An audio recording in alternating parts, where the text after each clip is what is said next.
Words speak volumes, and where words speak volumes, you actually find out the proper reality of what people are living and their daily struggles.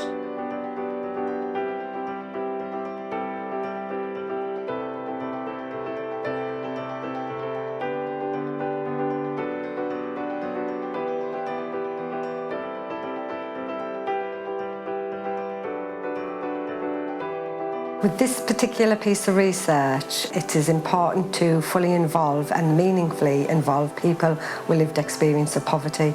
Otherwise, you're not going to get valid findings that reflect the needs and the thoughts and the wishes and the views of the community affected. Department of Work and Pension ministers have frequently been extolling the importance of lived experience, yet I can see little evidence that they have been genuinely trying to listen to and learn from that lived experience.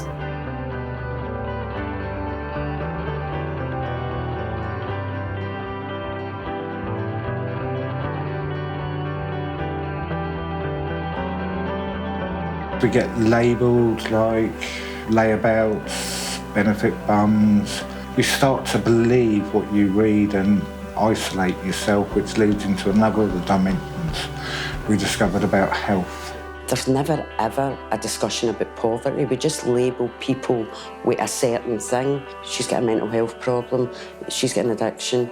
There's nobody looking behind that to see why is that. There's just barriers to people accessing support that they need. Not everyone knows about poverty, or they don't realise they're living through it. And that's what needs to change, so that more people can understand about poverty and what it is like for people who live through it. There is a need for better indicators of poverty that emphasise and capture the human experience of poverty. We know a lack of money is the foundation of poverty, and recognising that is essential.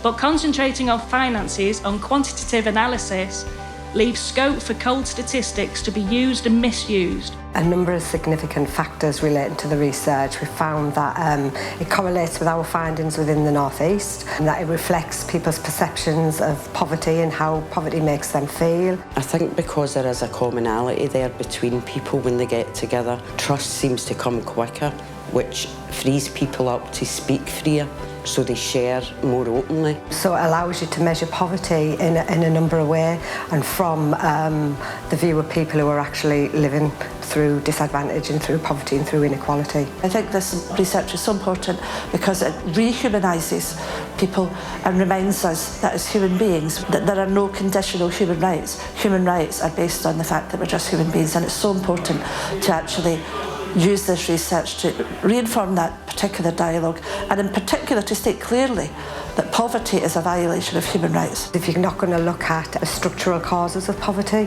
what you're going to do is continue to apportion individual blame.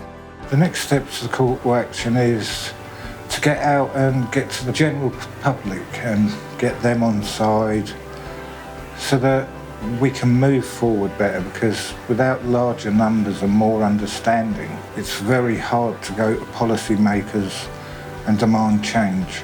And I would appeal for the right to have human rights education is itself a human right.